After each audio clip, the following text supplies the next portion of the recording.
What would you do if the person that you love, and especially if you're young, is punished to a point of passing on, and the only reason is having a relationship with you?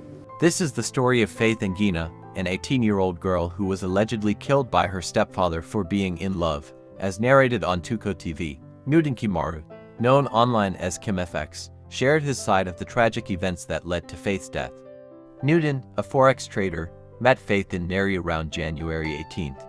Their relationship quickly deepened, and they saw each other daily. Newton often waited for Faith to finish her house chores so they could meet. Faith's mother initially had no issues with the relationship.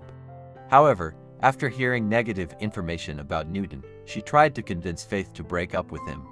Despite this, Faith, who was about to turn 19, refused to end the relationship. Newton had no problems with Faith's parents and even stayed with her for 1.5 months when her father was in Nairobi. Faith had many problems at home, and one day she found her clothes thrown out and was told to leave. She called Newton for help, and he advised her to inform her father, who was in Nairobi. Faith's mother knew about Newton, but had confiscated her phone to limit their contact. They were looking for a college for Faith, who had completed high school and passed well. Newton believed in the importance of her continuing education and eventually took her back to her stepfather's family home, where they talked things through and settled the issue with Faith's mother. Despite being grounded at home, Faith and Newton continued their relationship, meeting secretly. Unfortunately, Faith showed up at Newton's place one early morning, which was unusual. She wanted to discuss her parents' plan to take her to Mathar Mental Hospital because she refused to break up with Newton. Newton reassured her that she had nothing to worry about and walked her back home. Later that day, Faith called Newton from different phones since hers was confiscated. In the evening, she asked him to meet her near a church in an emergency. Despite the rain, Newton borrowed a motorbike and went to meet her, finding her beaten and lying in the mud outside the church. He helped her home, bought her some milk and bread, and took care of her, cleaning her and trying to comfort her. The next day, Faith begged Newton not to send her back home. They spent the day together quietly, watching movies and eating leftover food from lunch. That evening, around 8 p.m., Faith's father came to Newton's house with another man, demanding Faith return home. Despite Faith's pleas to stay, her father slapped her and forcefully took her away. The following day, Newton learned from a friend that a police car had been seen at Faith's home. He initially thought he would be arrested but was shocked to learn that Faith had died. He later found out that Faith's mother had left early in the morning on the day of Faith's death, taking Faith's younger sister but returning alone. Newton couldn't understand how Faith's mother, who knew about the beatings, could leave and not prevent her daughter's death.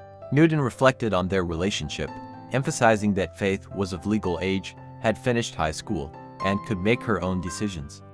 He believed that if Faith's father had not taken her from his home, she would still be alive. The story spread online, and a video Newton posted, showing Faith asking to stay at his place, went viral.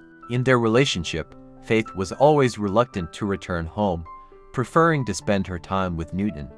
Her father, who worked in Nairobi, had some issues with Newton but wasn't deeply involved.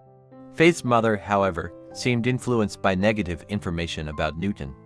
Newton, who doesn't use drugs or have a criminal record, couldn't understand why Faith's family viewed him so negatively. Newton remained stressed and confused, repeatedly asserting that if Faith's stepfather had not intervened, Faith would still be alive.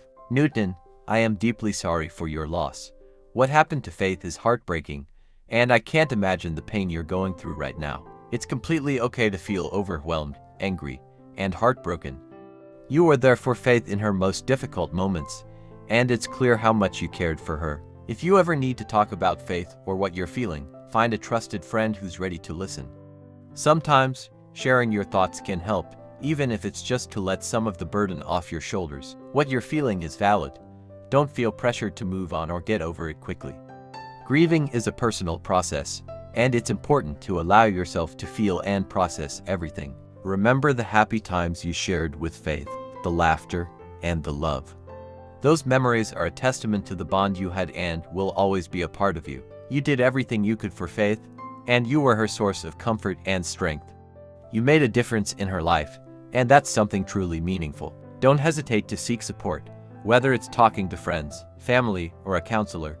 Sometimes, professional help can provide guidance and support through such difficult times. If there's anything a friend can do to help, whether it's running errands, helping with something you're struggling with, or just being there, please let them know. Faith knew she was loved and cared for, and that's because of you.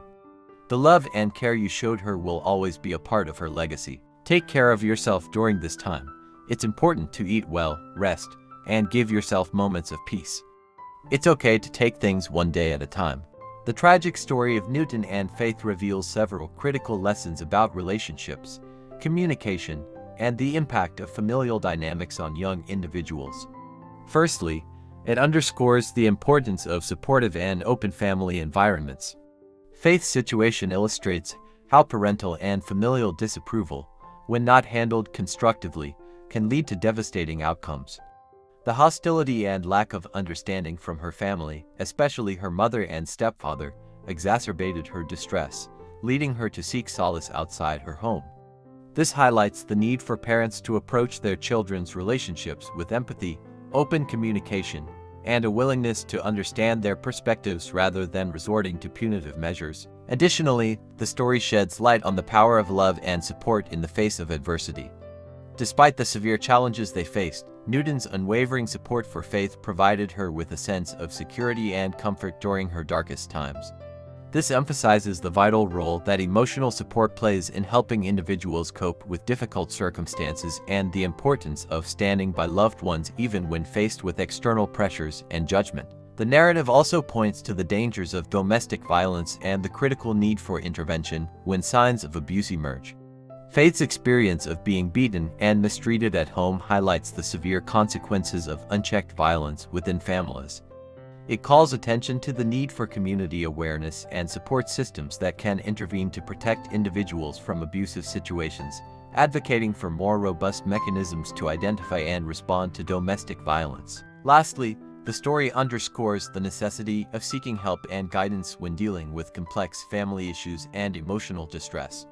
Faith and Newton's ordeal illustrates how isolation and the absence of external support can amplify feelings of helplessness and despair.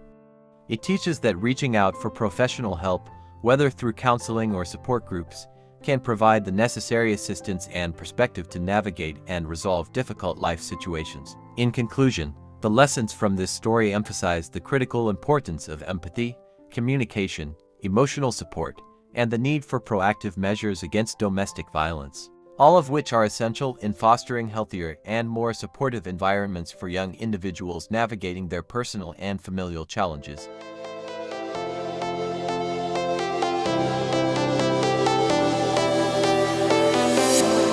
I was a lonely silhouette, needed somebody to show the way. Yeah, I was a heartbeat with no sound till you came around. Yeah, you showed me colors, light in the darkness. You were the only thing I needed. Then we got older, but we stayed the same. Swear that we never lost the flame. Nostalgia, you're an echo in my head. Oh, nostalgia, like a symphony of our memories. Oh, nostalgia, don't you ever slip away. Oh, nostalgia, like a symphony of our memories. Oh,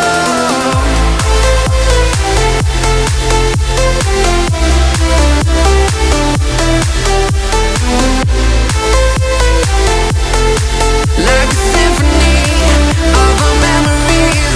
Oh, what if the years turn into gold? The longer we live, yeah, the more we grow.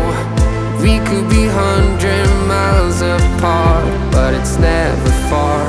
Yeah, you show me colors.